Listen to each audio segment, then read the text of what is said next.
Magandang umaga po sa bawat isa. Blessed morning po everyone. Magandang umaga po sa bawat isa na nakikibahagi sa gawaing ito para sa ating Panginoon. Blessed morning po. Tayo po ay magpapasimula na ng gawain para sa ating Diyos. At ako po si Sister Meriel Era na nagmumula sa Distrito 6 sa pangunguna ni Pastora Che Manansala. Good morning po muli. Kung meron pong problem sa aking connection, makikisabi na lang po, makikicomment na lang po. Pero kung okay naman po, tayo po ay magpapatuloy ng papalaot. Good morning, tayo po ay magpapasimula na at atin po munang awitan ng ating Panginoon. Hallelujah.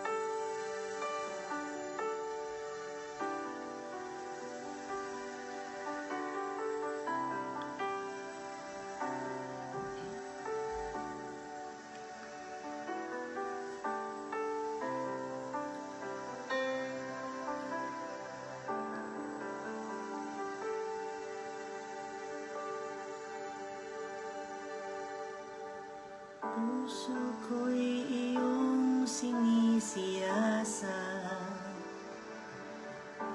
buhay ko'y iyong alam,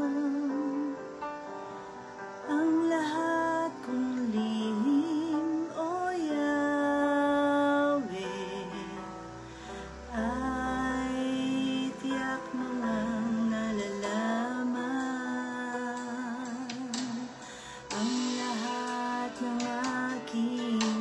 Ginagawa sa'yo ay hindi lingid, ang lahat kong lihim, O Yahweh, ay tiyak mo ngang nababatid. Salamat, Panginoon, kilala mo ako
Glory to your name, Jesus. Glory to your name. Hallelujah. Salamat po sa inyo, Panginoon.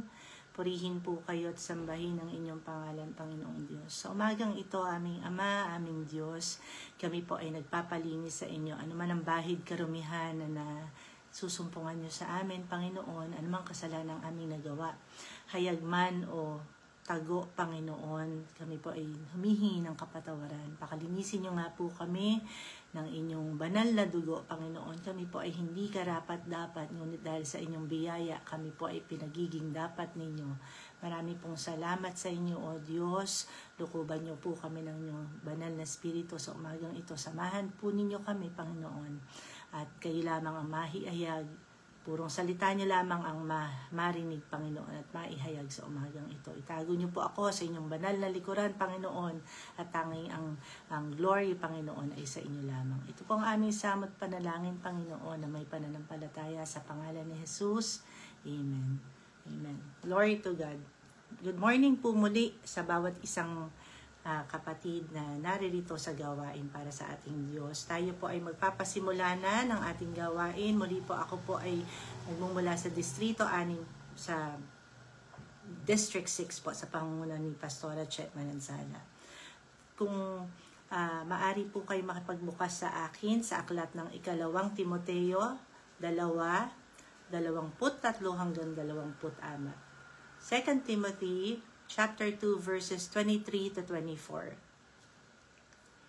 Sa 2 Timoteo 2:23 hanggang 24, ang sinasabi po ng salita ng Diyos sa version po na aking gamit ay, sabi po sa 23, iwasan mo ang mga walang kwentang pakikipagtalo at kalokohan lamang dahil alam mong hahantong lang ito sa alitan. Ang lingkod ng Diyos ay hindi dapat nakikipag-away, kundi mabait sa lahat, marunong magturo at mapagtimpi. Purihin po ang Panginoon sa pagkabasa ng kanyang mga salita. Ang pamagat po ng ating pong pag-uusapan, pinamagatan ko po itong stinky attitude. O stinky, mabahong pag-uugali. Stinky attitude. So, sa atin pong pagbubulay-bulayan sa umagang ito po ay, nung nabasa ko at napagbulay-bulayan ko ay nakaka-relate po ang bawat isa sa atin o karamihan sa atin. Ako po ay talagang nakikita ko po kung paanong nagsastruggle ang bawat isa sa atin sa araw-araw nating pamumuhay bilang Kristiyano. Alam ko po na lahat tayo ay nagsusumikap upang makapamuhay ng ayon sa kalooban ng ating Panginoon at ayon po sa kanyang pagkatawag sa atin. Kaya po, minsan bilang tayo po ay tao at tayo ay nasa laman pa, tayo po ay may mga pag-uugali na maaari pong ikapula ng mga ibang tao sa atin, lalong higit dun sa mga taong hindi pa natin kaisa ng pananampalataya. May mga tao na minsan na kasama natin sa bahay, na nakakakita sa ating mga pag-uugali. Syempre po sila yung mga kasama natin araw-araw. At sila yung makakapagsabi o makakapagpatotoo kung ano ba talaga tayo bilang tao. Hindi na lang bilang Kristiyano, ngunit bilang tao. Mas lalong higit po pag pumasok yung aspeto na kung paano't ba tayo bilang Kristiyano na sinasabi natin tayo ay Kristiyano. So ito po yung mga pag-uugali na ang hirap labanan minsan, ngunit dahil nga po tayo ay tagasunod ni Kristo, sabi tayo dapat Christ-like. Tayo dapat may pag-uugali na sunod dun sa kung paano namuhay si Kristo nung siya'y nandito pa sa lupa at nagkatawang tao. Ito rin po yung matatawag na mga ill-mannered people o yung mga ill-mannered na mga tao na minsan ay nagpapakita ng magagaspang na pag-uugali. So tayo pong bilang mga Kristiyano, guilty tayo dito minsan.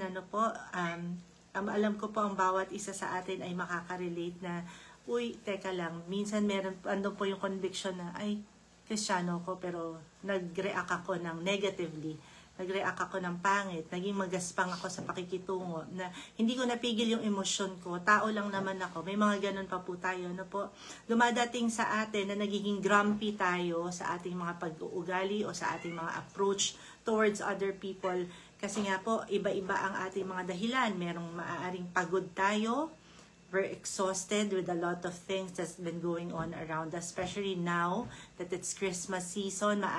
Maaring marami tayong kaabalahan sa ating mga pang-araw-araw na pamumuhay.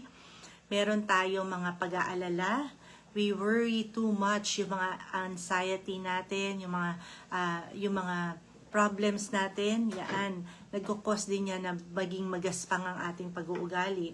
Meron ding maaring ang isang taong ating nakaka-interact ay hindi natin gusto. May mga rason na hindi natin masyadong kapalagayang loob ang isang taong ating kaharap o talagang totally ayaw mo sa kanya. So yun po, doon din pumapasok yung pagiging prideful natin, yung pagiging mapagmataas. Minsan may mga pagkakataon na kahit tayo po ay Kristiyano na, tayo po ay nagiging mapagmataas, na ituturing natin na mas magaling tayo kaysa sa iba, na ikukumpara natin ang ating mga sarili sa mga ibang tao na, mas magaling naman ako dyan. Yan namang sinasabi niya na ay walang kwenta at wala namang sinasabing matino yan. Yung akin pa rin ang magaling, yung akin pa rin ang maganda. So, yun po, nabibilang to sa mga stinky attitude ng isang tao o ng isang Kristiyano. So, kung mabaho ang ating pag-uugali, stinky means mabaho, may mga mabaho tayong pag-uugali. Kung ito pong pagkakataong ito ay dumating sa atin, pag may mabaho po ba sa bahay, ano po ang kailangan nating gawin? Kailangan maging mabango, maging maayos, maging malinis, So, itong pag-uugali nating mabaho, kailangan ipalinis natin sa Panginoon, Dahil ang attitude or ang stinky attitude ay hindi na nararapat para sa ating mga Kristiyano na nagkiklaim na tayo ay tagasunod ni Kristo. Dahil ang Panginoon po, alam naman natin na wala siyang ganitong pag-uugali nung siya'y nagkatawang tao.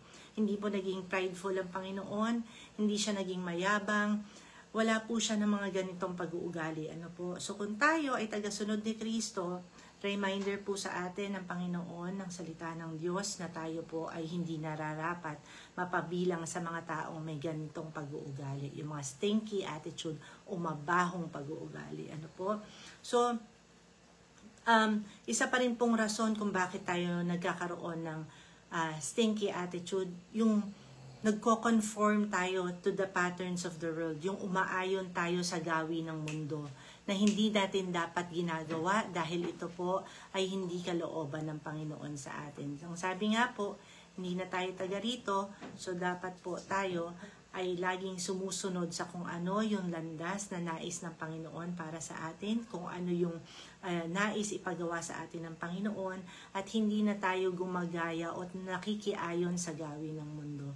May mga pagkakataon na ilalagay ka sa isang sitwasyon na mabibigyan mo ng confusion yung sarili mo. Susunod ba ako sa kanila? Gagawa ba ako? Especially now, may mga Christmas party, may mga gawain sa ating mga kumpanya o sa ating komunidad na pwedeng ma-compromise yung ating pananampalataya. Maging maingat po tayo. Yan po ang reminder ng ating Panginoon.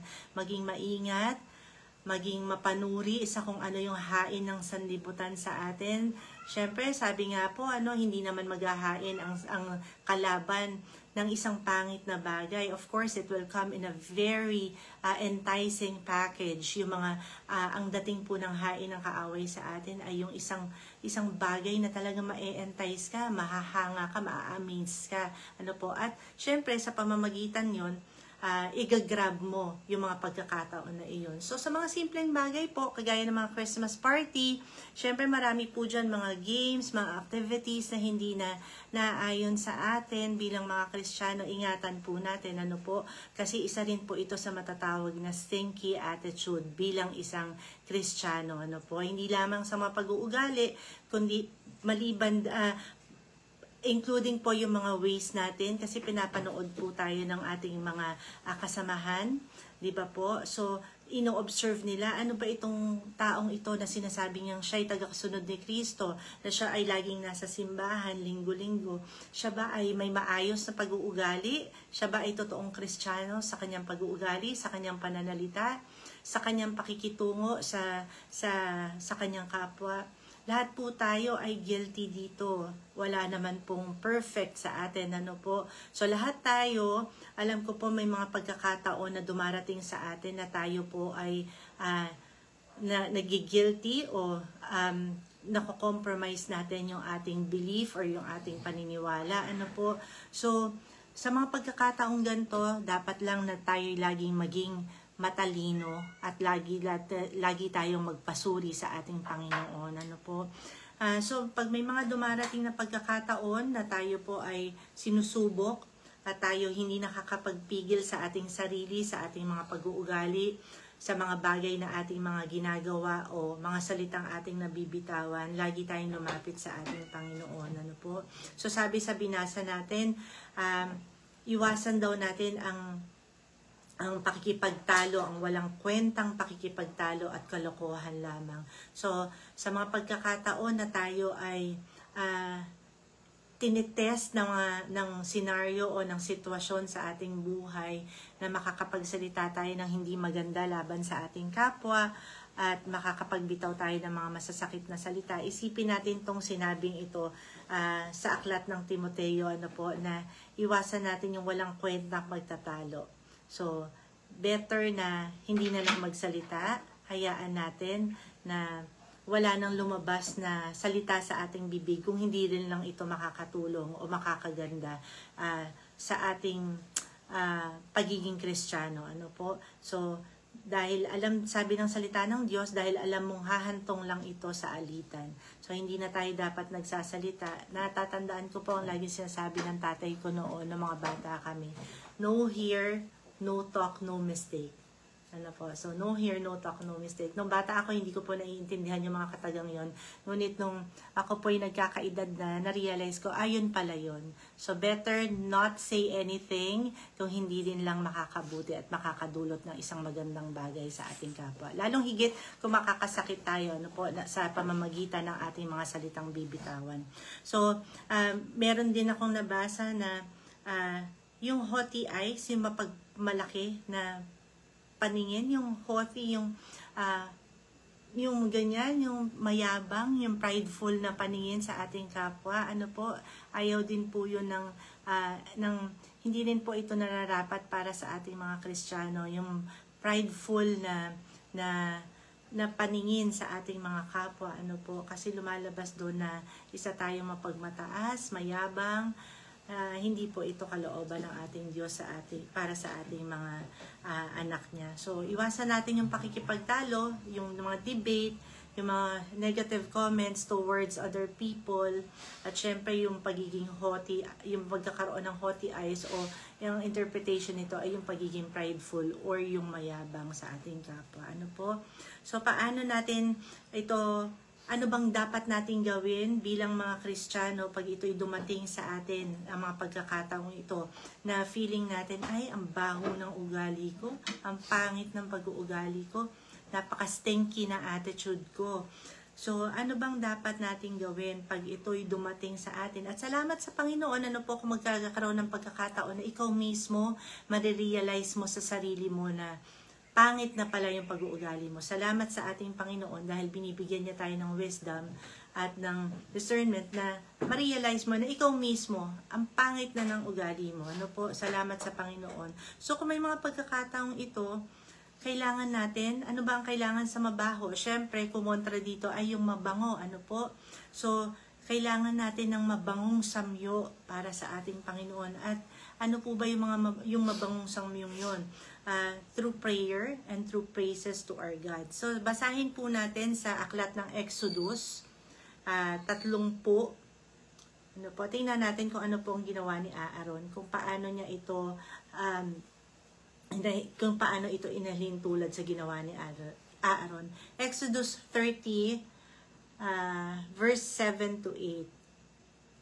So, si Aaron po pala noon, ang sabi dito sa Exodus 30, verses 7 to 8, tuwing umaga, kapag mag-aasikaso si Aaron ng mga ilaw, magsusunog siya ng mabangong insenso sa nasabing altar, at sa hapon, kapag magsisindi siya ng ilaw, magsusunog siyang muli ng insenso. Dapat itong gawin araw-araw sa aking presensya ng susunod pang mga henerasyon. So sa atin po, ang form po ng incense in our time is our prayer and praises to our Lord. Ano po? So kung tayo po ay may pagkakataon na mabaho ang ating pag-uugali o may mga attitude tayo na alam nating hindi nagbibigay kaluguran sa ating Panginoon, tayo po ay dapat lumapit sa ating Diyos sa pananalangin, sa pagbibigay pagpupuri sa Kanya. Ano po? Yun po ang incense in our times right now.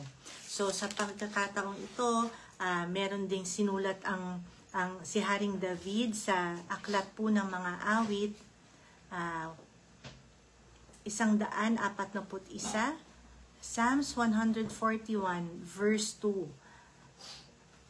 Ang sabi po ni Haring David sa kanyang sinulat na ito, tungkol po sa insenso, sabi niya, tanggapin niyo sana ang dalangin ko bilang insenso, ang pagtataas ko ng aking mga kamay bilang handog panggabi.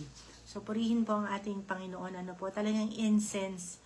Yung insenso po o yung fragrant, yung mabangong samyo para sa ating Panginoon. Yun po ay ating pamamaraan upang tayo po ay lumapit sa ating Panginoon at sa pamamagitan ng pananalangin sa ating Diyos, tayo po ay magpalinis sa Kanya laban dun sa mga masasamang pag-uugali na ating ginagawa o ating taglay sa ating pang-araw-araw na buhay. Prayer be like incense, mabangong samyo. So, ang incense po, it's in the form of prayer to God and in the form of praises of God's people. Ano po, yun po yung mabangong samyo na ating mabibigay sa ating Panginoon. Panlaban doon sa mga stinky o mababahong attitude na meron tayo bilang tao at bilang Kristiyano na minsan ay hindi natin kayang pagtagumpayan kung tayo lamang, kung sa sariling lakas lamang natin. So, next time po na nagkakaroon tayo ng negative attitude towards other people, nagkakaroon tayo ng mga pag-uugali na hindi nagpapatotoo ng isang tunay na Kristiyano at bilang isang totoong lingkod ng Panginoon, may mga salita tayo, may mga pangako tayong hindi natin natutupad, may mga pag-uugali tayong hindi tayo nagiging mabuting katiwala. Salamat po sa Panginoon at purihin siya dahil sa kanyang biyaya. Lagi po tayong makakalapit at makakabalik sa ating Panginoon upang tayo ay humingi ng kapatawaran, upang tayo ay laging makapanalangin sa Kanya at lumapit sa Kanya upang maghandog ng mabangong samyo sa ating Panginoon sa pamamagitan ng ating pananalangin at pananambahan sa Kanya. So next time, if there would be worries, if you feel that you're prideful towards other people, towards sa ating mga kapwa, ano po, tayo po ay maging mapagpakumbaba. Tayo po ay maging humble enough to recognize our shortcomings, to recognize our fault of being prideful, of being someone na meron pong pangit na pag-uugali. Ano po, kung ang puso natin, maramdaman natin na punong-puno ng hatred sa mga taong kasama natin sa bahay, sa katrabaho, or even inside the church, let's be humble enough to go to God in prayer, lift our prayers to the Lord, then it becomes fragrant sa Kanya, sa Panginoon. Maging mabangong samyo, naisin natin na ang ating panalangin sa Panginoon na mula sa ating puso ay maging totoo. Sa pamamagitan nito, ito ay magiging mabuting mabangong samyo sa ating Panginoon. Ano? At doon po sa pamamagitan nito ay tayo po ay makakahingi ng kapatawaran, makakapagpalinis sa ating Panginoon laban doon sa mga pag-uugali natin na hindi kalooban ng ating Panginoon. So let's try to avoid having the stinky attitude dahil tayo po ay Kristiyano, tayo po ay tagasunod ni Kristo. Let's not be prideful. Let's always be humble enough in total humility. Let us surrender everything to the Lord. And let's always give our fragrant offering, the incense, by means of our prayers and praises to our Lord. Salamat sa Panginoon. Purihin ang ating Diyos. Tayo po ay manalangin na at tayo po ay magtatapos na ng ating gawain. Purihin ang Panginoon. Hallelujah. Thank you, Lord God. We praise you, Lord. We give you glory and honor sa umagang ito, Panginoon. Maraming salamat sa inyong salita, O Diyos, na kami po ay pinaalalahanan ninyo na kami po ay dapat mamuhay ng may papagpakumbabaan, na may humility, Panginoon, unang-una sa lahat sa inyo, O Diyos, bilang aming Panginoon at bilang Ama at Diyos ng aming buhay. Pangalawa, Panginoon, sa aming kapwa, sa mga kapatiran, sa aming mga mahal sa buhay, O Diyos, sa mga taong aming nakakasama araw-araw. Lord, mahirap po sa amin kung sa aming kakayanan lamang, ngunit dahil sa inyong biyaya, Panginoon, ang lahat ng bagay na ito ay makakaya namin, Panginoon, at magiging madali para sa amin dahil kayo po ang katuwang namin, O Diyos. Maraming salamat po, Panginoon. Tulungan niyo kami na araw-araw kami po ay maging pagpapala sa lahat ng aming nakakasama, nakakausap, at maging daluyan kami, Panginoon, ng inyong mga salita at kalakasan, O Diyos, ang aming ihatid, Father God. Kalakasan na nagmumula sa inyo ang aming taglayin at may pasa sa lahat ng mga nanghihina, sa lahat ng mga nangangailangan ng comfort, O God, sa lahat, Panginoon, ng mga taong hindi pa nakakakilala sa inyo, O Diyos. Lagi naming alalahanin kung paano kayo at kung ano ang nais nyo para sa amin, Panginoon. Tulungan nyo po ang bawat isa sa amin na sumagana ang inyong biyaya, O Diyos, upang sa gayon, Panginoon, laging ang naisin namin ay ang inyong mga salita, ang inyong kalooban lamang ang masunod sa aming buhay, Panginoon. Kayo po lagi ang maging Diyos at Panginoon ng aming buhay, O God. Tulungan nyo kami, Lord God, sa kabisihan at sa challenges ng mundong ito, Panginoon. May we not forget, Panginoon, kung ano yung purpose namin dito sa mundong ito, O Diyos. Kung ano nga ba yung pagkatawag nyo sa amin, Panginoon. At hindi kami mahirati sa gawin ng mundong ito, Panginoon. And Lord, may our ways always give you glory, O God. Na hindi namin makompromise, Panginoon, yung aming pananampalataya sa inyo.